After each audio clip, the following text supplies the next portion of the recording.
Hello, it's Philip Taylor speaking from Richmond Green Chambers in London. Today I'm looking at a book which has been around for a little while now. It's a first-class book. It's called Exemption Clauses and Unfair Terms. It's now called MACDONALD'S Exemption Clauses and Unfair Terms because Elizabeth MacDonald was the original author. And the book has been revised quite considerably in the period of time between the second and the third edition. The third edition is now written by Mark Anderson and Victor Warner. And the title, the actual book comes from Bloomsbury Professional Family Law. And the title that we've given this review is now in a new third edition, the most recent statement on exemption clauses and unfair terms. Elizabeth was the lead writer, and that's the book itself is a book which takes a little bit of getting into, but once you get there with it, because of the complexity of this subject, it's not an easy subject at all. You'll find this is an excellent book. Here it is. It's a hardback. There's the front of it. There's the spine. And then you can see the stuff on the back. It talks about the two authors, both solicitors, and it gives you a certain amount of information about the book. At the back of the book, you do of course have the usual index. The index is by paragraph numbering, so if you're looking for things, bear that in mind. It's actually, it says all references are to paragraph numbers there, so you should be able to find what you're looking for quite quickly. Then the back of the book, the last chapter is chapter 7.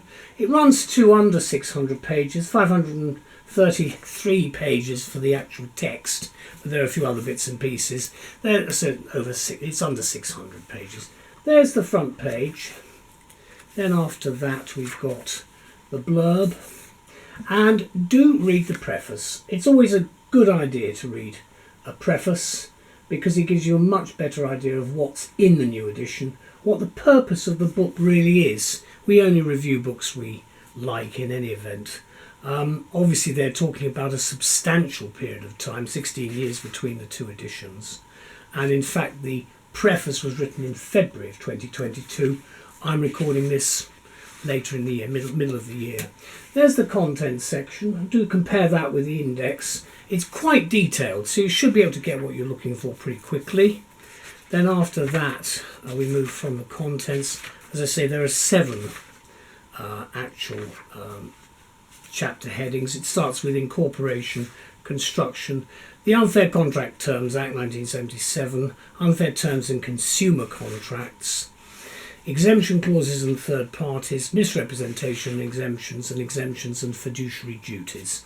Then you've got a key which explains the various stages and the various bits and pieces that make up this subject from the Consumer Rights Act going through. Then you've got the statutes themselves there. Then after the statutes you've got some statutory instruments there, and then you've got some European legislation there. Remember, we may have left Europe, but there's still a lot of European stuff about. You can see that there. Then you can see the table of cases. Quite a lot of cases in this area, of course, as usual. But again, it's not top heavy with cases. I think that's the most important thing that I would add. And then you get to chapter 1. You see the structure. You've got something that's quite helpful here. You've got a little mini index to the chapter at the beginning before it launches into the basic incorporation points. And you can see there are footnotes and there is the paragraph numbering down at the side. So you should be able to find your way through this. And it runs all the way through, very much the style of Bloomsbury.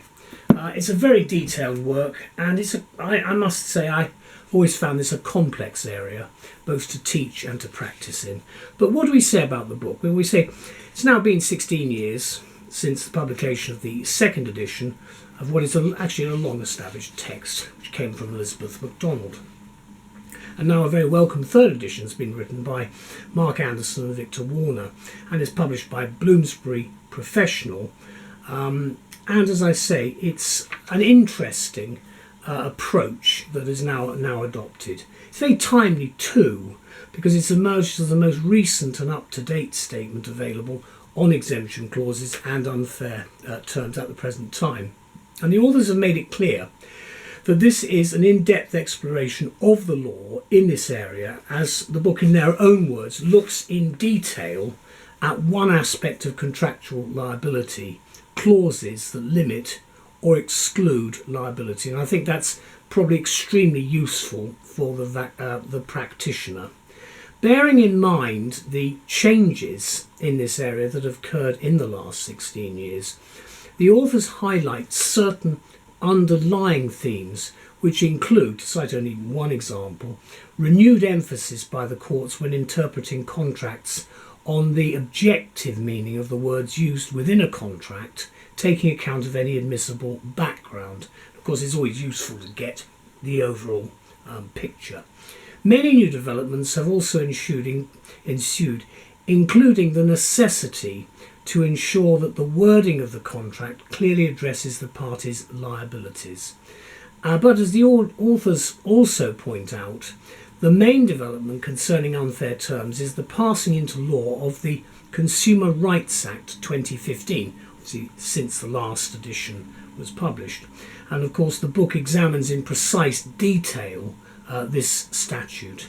Indeed, detail, increased clarity and an emphasis on precise terms are the signals of attitudinal change in what is a very complex area of law.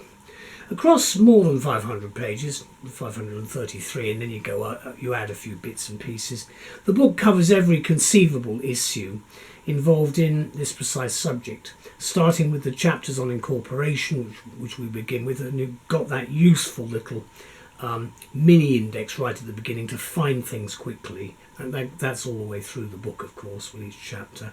You've then got other matters of construction, followed by chapters on the Unfair Contract Terms Act 1977. Always found the wording of that act to be absolute scream, because that's not what it really refers to at all, as many students will well know. And also it covers unfair terms in consumer contracts and of course much more. But as I say, I think this is a good book for both the practitioner's point of view and also the law student who may be grappling with some issues concerning exemption clauses. It's an excellent work of reference, to thank Bloomsbury very much indeed for producing it. And the book also provides copious footnoting in addition to extensive tables of the statutes, the statutory instruments, European legislation and of course the cases. And the paragraphs are numbered throughout, helpfully I think, so you can find things quickly, and the index extends to almost 30 pages at the back, hence the fact that it's nearly 600 pages.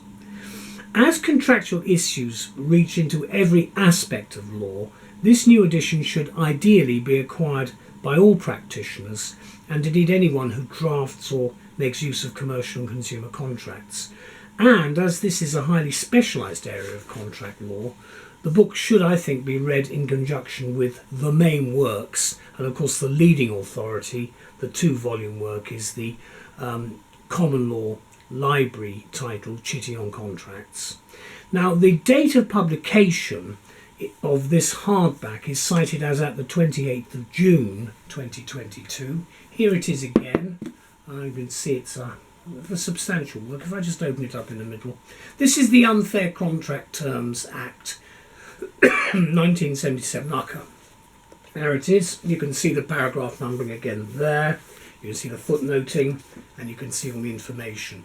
Satisfying the requirements of reasonableness. Ah, what a lovely phrase. That is exactly really what this is all in connection with. It is about what is reasonable. Can I thank both Mark and Victor very much for producing this work, and of course Bloomsbury for publishing it. And there is some blurb on the back about the online service which Bloomsbury now offer. But a big thank you to everybody, and I'm very glad to see the new edition. Thank you. Bye-bye.